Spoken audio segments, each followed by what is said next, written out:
Videre, nå skal vi ha dagens internasjonale gjest. Vår neste gjest han fra AIM Groups London-baserte og leder da for kjøretøy og en av de globalt ledende skikkelsene innen markedsplasser for bil og digital bilhandel. Nå skal det altså vi skal inn i den digitale verden. The perfect storm coming to break and remake auto retail and the dealer model. Please give a warm welcome to Jonathan Turpin. Thank you, Eric. Thank you very much. Very good to be here. Just a tiny bit about us before we start. The AIM Group is a business intelligence service and consultancy that specializes in online marketplaces. And that includes automotive marketplaces, and I look after what we do in the automotive side of the business. And we cover both, marketplaces, what we call listing marketplaces like Finn, and also the new, what we call digitally led retailers. So people like AutoHero, CarNext, Kazoo in the UK. So I can claim to know a fair amount about that kind of space. We cover OEMs and dealers from the perspective of what you do online and how you work digitally and how that interacts with marketplaces. The one thing I can't claim to be is a deep expert on Norway. I'm conscious that you have 60% more land mass than the United Kingdom and only 8% of the population of the United Kingdom. So inevitably that will make certain things in Norway a little different. I think you're also very lucky in that in the kind of business areas we operate in, you usually get a couple of years to see what's happening in Europe before it necessarily kind of comes up into the Nordics. So hopefully I'm going to give you a little bit of a view of what's happening in Europe, a tiny bit of a view of some stuff in the States, and some thoughts on how that impacts the world of the dealer going forward. So let's kick off. As we see it, there are kind of four really kind of big pressures coming in the direction of dealers, let's say over the next decade, next 5 to 10 years. We've got OEMs moving the model to agency. We've got the new digitally led retailers, those AutoHeroes and CarNexts. We've got the switch to EVs, which is really creating a lot of change and supporting a lot of the change going on, and changes the model for retailing in a broader way. And then something that I'm only going to kind of touch on the surface today, which is car as a service, leasing now, increasingly subscription over time. All of these are going to have a big impact on dealerships, dealer groups over the next 10 years. But actually it's more than that. It's about the whole industry. We used to have, we have had this very kind of siloed industry. OEMs have made cars. They've distributed them to dealers. The dealers have sold the cars. Marketplaces have helped dealers market the cars. And then wholesalers have moved everything around behind the scenes to make it all kind of work smoothly in terms of logistics, etc. But this is a world that's going to come crashing down and change. These silos are going, and we're going to see a lot more kind of interaction between the different parts of the market. So kind of let's go back to the beginning. Where did this kind of all begin to start? 2008, 2009, we got Tesla. At that time, the electric sports car maker. Who'd have believed that today, 14 years later, it would be 10 times more valuable as a business than Volkswagen? And there are lots of interesting things that Tesla have done, but today I want to kind of focus down on what it's done within automotive sales and how it's changing the thinking of OEMs and others within the industry. So going to start with a little bit of recent research released by Accenture, the consultants. This is taking a look at how Tesla operates in sales. So to sell a Tesla, so focusing on new cars at the moment, to sell a Tesla takes 3.3 hours, they say, of customer-facing and admin time. That's against an industry norm of about 8.5 hours to sell a car, typically in terms of face time and admin time. To sell each car costs Tesla roughly 40% less than the industry norm. And then when you look at lead conversion, Tesla's lead conversion is roughly 1 in 3, against an industry norm of about 1 in 10. So, direct to consumer, which is the big kind of change that Tesla's brought, along with no haggle transparent pricing, along with very simple options on their cars, so there's none of the complexity of choosing, along with centralized administration of all its sales, has actually proven to be deeply effective. And even though there is not the face time with the customer that there is in other dealership businesses, there is no indication, in fact the very opposite, that it affects the way cars have been, the conversion levels of cars and the effectiveness of selling cars. And this really is at the root of a lot of the change that's going to happen, particularly on the franchise side, over the next 10 years. So how are the OEMs responding to this? I mean, they have come to realize that actually it's going to be really important for them now to own the customer much more over the life cycle of the car. And as you all know, there is a strong drive towards the agency model for new cars. And we see within about 4 years the agency model becoming the dominant way for new cars to be sold within Europe. And for those of you who may be here who don't know a lot about agency, I mean, it's simply the changing of the selling of the car from dealer groups to the OEMs, and the dealer groups, the franchise dealers, beginning to take on a supporting role in those sales, but the actual sale being operated through the OEM. We believe that longer term, it's inevitable that will also lead to agency arriving in low-aged new cars. As you sell cars online as a manufacturer, as you own that initial sale, you begin to relate back to trade-ins, you begin to be dealing much more closely with the used car space, and we believe there will be strong reasons from a revenue perspective and a profit perspective for the OEMs to want to push that model further. And probably in a kind of maybe a 4 to 8 year timescale, we'll begin to see agency spread into the used car space as well, the approved used space, that is. The second direction that we see coming is a real kind of shift over time into usage rather than ownership models. And there are some clear kind of consumer-led reasons for this. I mean, EVs are more expensive. They're also at the moment a high-risk kind of sale. People are uncertain about EVs, how they'll develop, the future of them, residual values, and so on. So it makes sensible to move into a usage model rather than an ownership model. But from a manufacturer perspective, it's also about maintaining the contact with the customer, the relationship with the customer over time, and being able to drive additional revenue streams. So at the moment, usage is focused very much around leasing. Clearly, we've got the beginning of in-car subscription service. This picture is the picture of BMW's subscription for heated seats. Personally, I'm not a great believer in subscriptions for heated seats. Maybe in a country like Norway that's a bit colder, it might be more appealing. I think they're more likely to be one-off retro purchases. But we see very definitely that as Tesla is doing, there's a market for in-car services, in-car entertainment, for software that will come, particularly more sophisticated navigation, etc., over time. And for a manufacturer to be able to maintain the relationship with the customer through more of the life of the vehicle makes it much easier to begin to develop and push these kinds of services.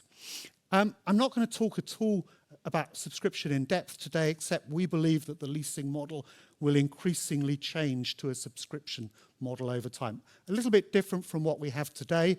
The reasons for that are complex. Subscription to date has been actually largely unsuccessful, but the dynamics of the market are changing in many ways. And then around 10 years' time, a significant portion, still a minority of car sales, will be going into self-driving fleets, and clearly the manufacturers are going to want to have a hand in how those fleets are operated, used, etc., although we think there will be other substantial players in that market. So what we see is the OEMs wanting to own the lifestyle of the customer. So let's come back to EVs for a second. They're driving innovation in sales. they're also going to be destroying, or they are destroying, brand loyalties. Brand loyalty was already decreasing, but EVs throws brand loyalty up in the air. And that means consumers are going to be thinking hard about new ways of buying cars, finding cars, etc. And it will be particularly strong in driving multi-brand environments where consumers compare different cars online, etc.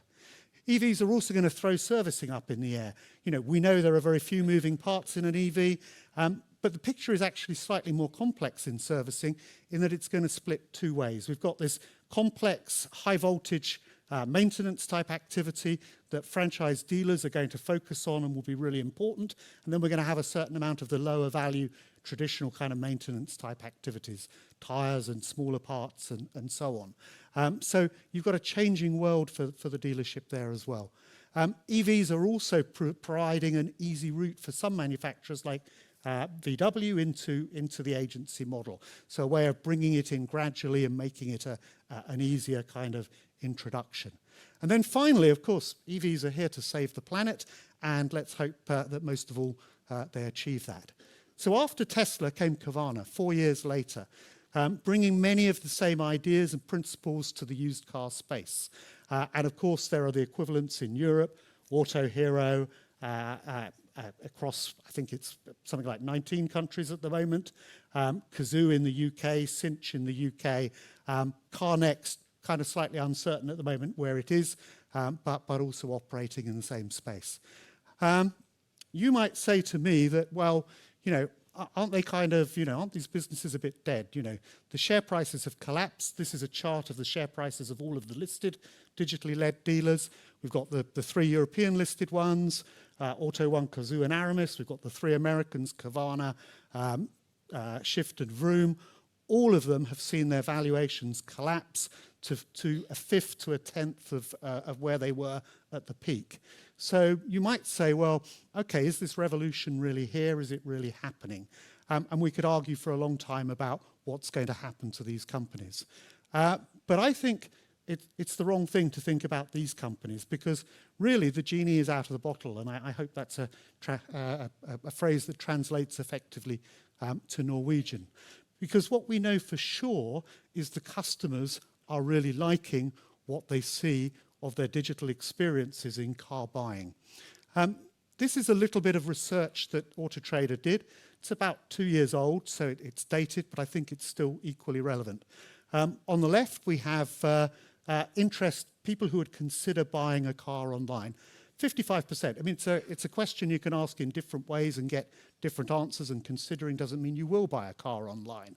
But it's a high percentage. On the right, we've got how many people would prefer their car to be delivered. It's at 32%. We think actually this is far too high in reality, because everything that we see today online that's free will eventually go to being paid, and delivery is already, for many of these operators, moving to being paid. And when you push people to make the decision between paying for delivery and going for collection, they will go for collection if they're paying even a significant part of the real costs of delivery. So we don't think delivery is the important thing here when thinking about transaction. And in fact, if there's one thing that I would really, one message that I would take away most of all, digital is not about delivery, it's about these things in the center. These are the really important ones. 80% of consumers would like to get their trade-in value online. This is the thing that consumers really dislike about the process of buying a car. 70% of them would like to sort their finance before they ever go to the dealership. 60% of them would like to place their deposit online. And I'm sure if you said agree their contract online, it would be higher than the 60. And for us, what digital is really about, and what digital sales are about, they're not about delivering the car. They're about really making the consumer experience easy, simple, pleasant for the consumer. And the real value lies in those center stages of what you do on trading, what you do on finance, what you do on paying for the car and contracting. So we define a fully online sale as these 4 things. So for a sale to be made fully online, we say it needs to be reserved online. The financing of the vehicle, if needed, needs to be sorted online.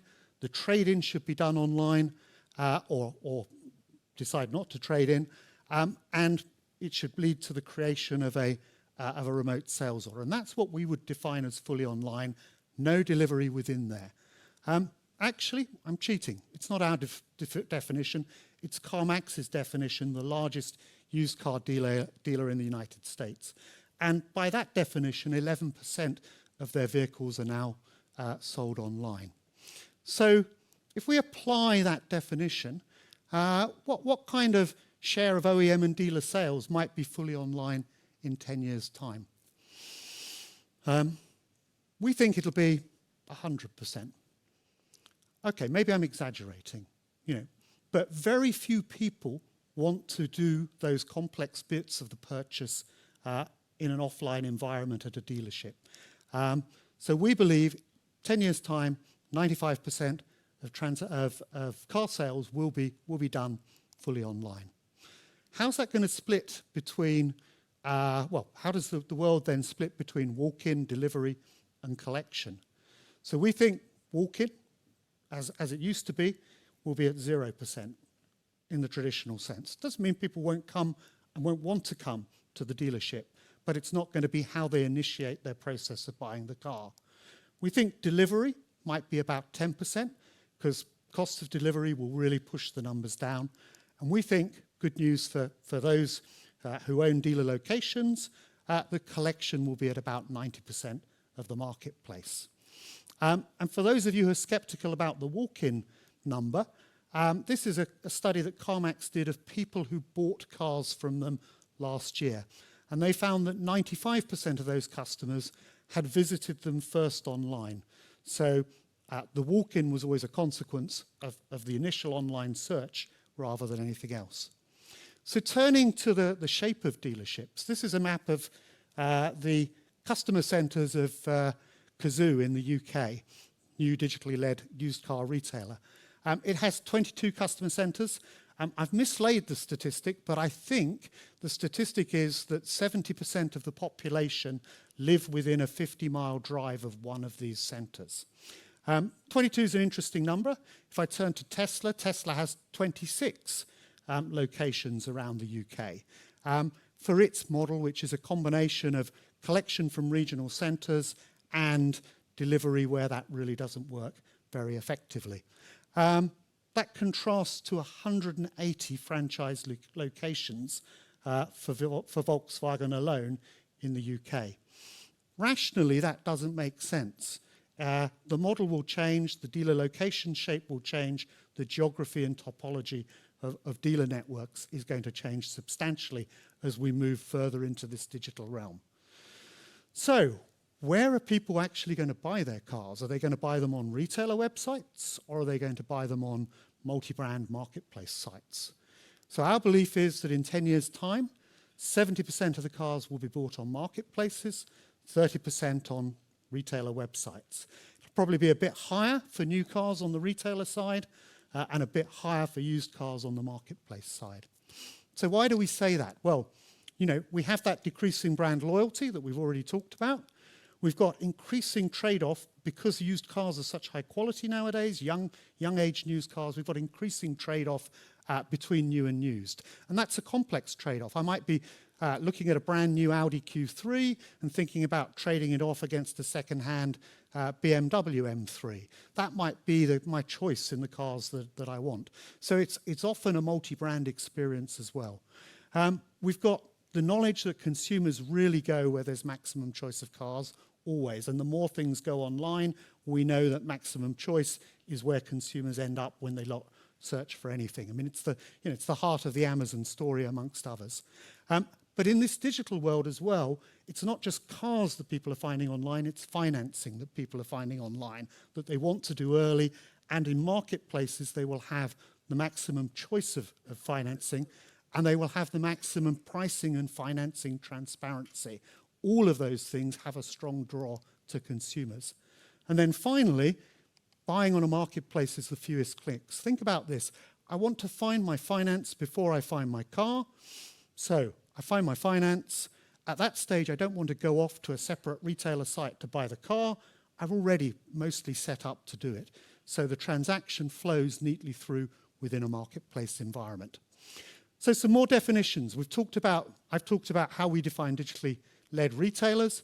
I've talked about how we define listing marketplaces, Finn, here, Auto Trader, others around Europe.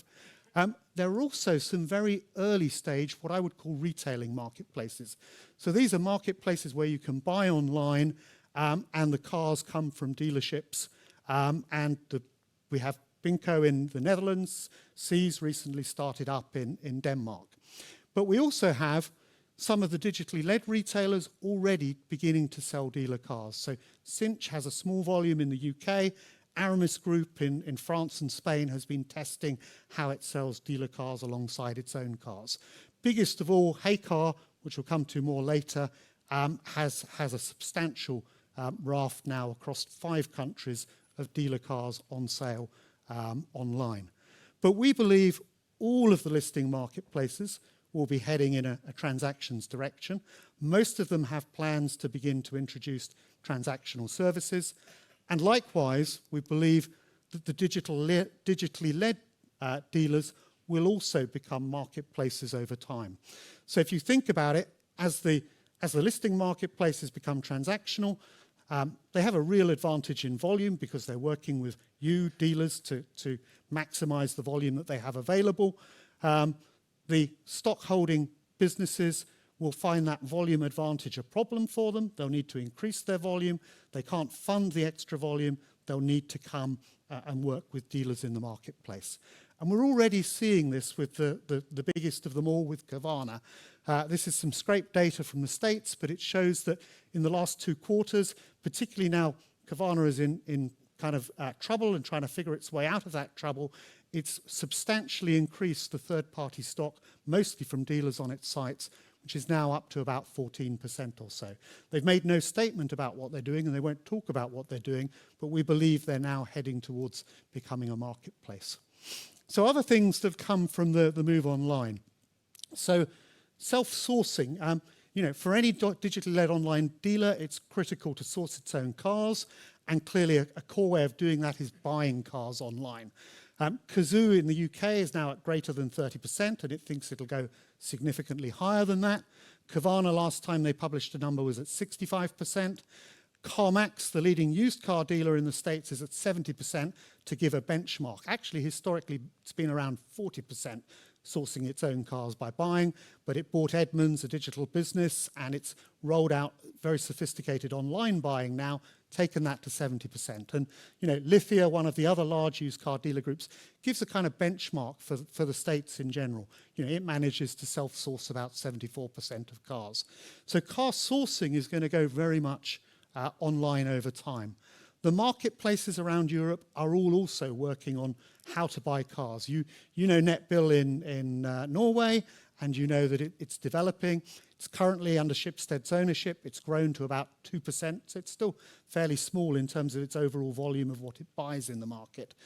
But the marketplaces know that if they're going to support dealers in selling cars online against the digitally led dealers, that they've also got to support them in buying cars, because that's part of the cycle. And I think these businesses for dealers, should be regarded as actually a real positive, because it's really important that you figure out where your digital sourcing strategies lie, how you source digitally, the channels you can use digitally, given where the market is going. Another consequence of the real drive to digital is finance attachment rates. Even in Chile, where it's very hard to get finance for a car at all, OLX Autos manages to sell finance against 30% of its cars. Cazoo in the UK manages 44%. It believes it can get that up into the 60s. Carvana in the States, it is the bank. It runs its own finance. It doesn't use third-party financiers in a traditional sense. It attaches finance to 81% of the cars. And that compares to, a traditional, very good US car dealer at a similar kind of level. So finance will also go fundamentally online over time. There's a huge amount of change in the marketplace. But I think we're still in the pioneering stage. And the change that's going to happen is going to be much more substantial than what we've seen so far. In fact, I would say we're at the beginning of the pioneering stage, not even close to the end of the pioneering stage. We'll then get a consolidation phase. There are too many players in the market. It's too complex. They'll begin to come together. We'll also get a whole set of different combinations of people working between the different silos that I mentioned earlier. And we'll end up in a strategic ownership phase where the industry has some businesses that look really very different from the shape of the industry today. So just to give you some clues as to where some of those are going. Heycar, now operating in 5 countries, started in Germany, the UK, Spain, the Netherlands, and I guess it must be Italy, but so going for the big countries first. It's owned by Volkswagen, it's owned by Mercedes, it's owned by Renault in a joint venture, and also with Allianz, the insurer. And in fact, it's actually mostly owned by the finance arms of those businesses, which tells you a lot about the strategy behind the service. It's had huge investment within it. It's open to other OEMs joining, and it's a real indication of how important multi-brand environments are going to be to OEMs going forward. 2-3 years ago, when they were trying to be a listing business, we'd have written them off. We did write them off. But this joint venture is now seeming very cohesive. It's moving very quickly into online sales. And in fact, I've shown you the homepage from the Netherlands because in the Netherlands version of Heycar, every car can be bought online. And we think their model is pivoting rapidly to effectively being an online marketplace for franchise dealers. The service is open to all franchises, not just the ones of the owners. And I think this is really one of the most interesting businesses to watch in terms of changing the industry. So that's what I mean by a kind of strategic change. Another example is Constellation Automotive Group in the UK. Used to be called BCA, which you have here, the B2B trading business. 2013, way back, it bought We Buy Any Car, which is our equivalent of NetBill. It launched in 2020 Cinch, which is now one of the leading digitally led dealers, selling cars online, used cars online to consumers. Much to people's surprise, in March of this year, it bought Marshall, one of the largest UK dealer groups. 160 franchise dealers, 26 OEMs represented. And then it's also got an embryonic small EV subscription business. This is a business that is lining up to shape itself for the world of agency as a partner of the OEMs with a multi-channel offering that can be used to deal with cars in many different ways and deal with consumers in many different ways. And then an example from Asia, Southeast Asia, Carson, the leading digitally led dealer there, bought iCar Asia, the leading listing marketplace there. So this is like Auto Hero buying Finn. I don't know. I mean, Auto Hero isn't the same in Norway as it is elsewhere. But it's important because it brings together real depth and real traction in online retailing and online car sales with real scope in reach into the car buying audience in terms of the listing business. And we think we'll see some mergers like this within the European space, probably as soon as, as some space within the next 4 or 5 years, as the market begins to shake out. And the point I'm kind of trying to make here is that the silos really are breaking down. There are going to be some very different combinations of players in the industry working in different ways. So what does this mean for dealerships? So what does the dealership world look like in 2030? So we think there will be major consolidation. People always talk about major consolidation in the industry, particularly the franchise side has consolidated to some extent over the years, but now there are real structural reasons that are much more fundamental to drive that and real competitive reasons. We think that the dealer networks will be optimized for collection. There will be limited delivery, as we've said, but at a price. Cars will be held regionally. Under the agency model, there is no reason for the OEMs to push out large volumes of cars to individual dealerships. It's much more sensible, as Tesla does, to hold them centrally and use them. And the same for used cars. Used cars will be sold because they're geographically less, geography is less relevant. They will be held more centrally, and distributed to where they need to be. There'll be major car as a service providers and clearly the beginnings of self-drive. On the sales side, the world we see is hybrid. The largest part of sales will be via marketplaces. Dealers, franchise dealers will be acting as agents for both new and low-age used cars. Trade-ins will be largely online. Finance and ancillary sales, almost all online. Car as a service, really strong in the mix, in-car subscriptions and so on. And for retailers, on the franchise side, it's going to be very much about supporting the OEMs and all of the activities there, about customer service, and then servicing much more polarized. Those who invest in the expensive areas of servicing EVs versus the kind of smaller players doing the smaller items. So last slide, as I'm aware, I'm 2 seconds away from being over. What do we think are the opportunities for dealer groups? Well, clearly there's an opportunity to lead consolidation, and clearly across various countries, certain dealer groups are taking that opportunity because they can see the importance of scale and how scale works in terms of the relationships. There's a fundamental rethinking needed about geography, logistics, property, all of the things that are core to how dealerships kind of work. Agency, our view is here to say it's unavoidable given the economics of the industry. And it's actually a different culture, a different way of working. So it's something that needs to be grabbed sooner rather than later. We think the digital model delivers potentially a real bonus. So getting inside digital, how you can use it for efficiency, but think not just efficiency, this is about your customer experience, how to get them to really kind of love the things you do. And digital can be fundamental in making that both a better customer experience, but also a much cheaper for the dealership customer experience. And clarity on car sourcing. On the sales side, I mean, digital retail is where the future's going. And remember, my definition doesn't include delivery. It's about what happens in those key parts of the sales process. There's the opportunity to expand reach online, and for franchise dealers, there's inevitably going to be, and we're already seeing this where agencies come in, an increasing drive of franchise dealers into the used car space.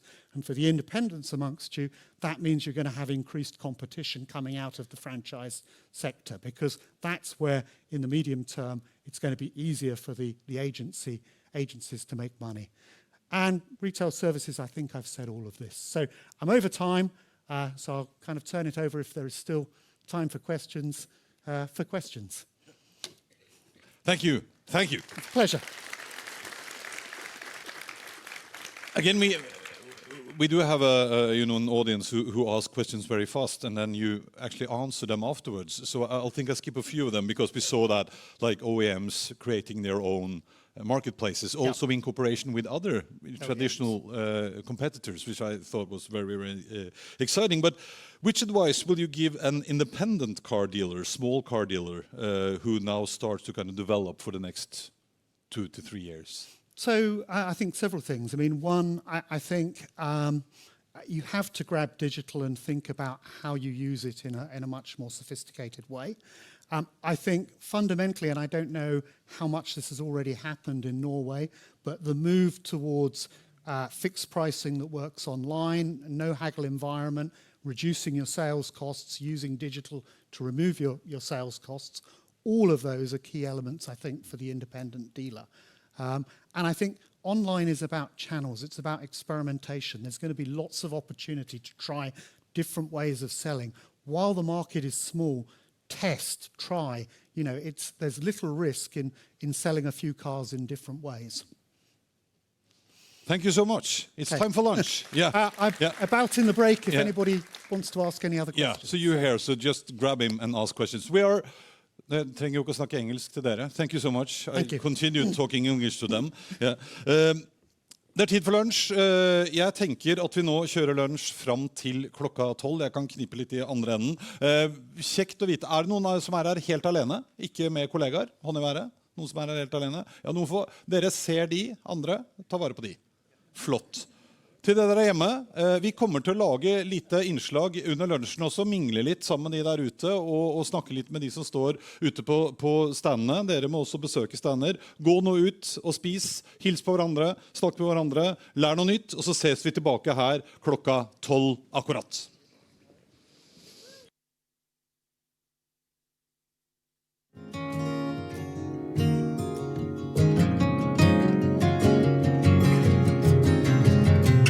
Still a little bit of your song in my ear.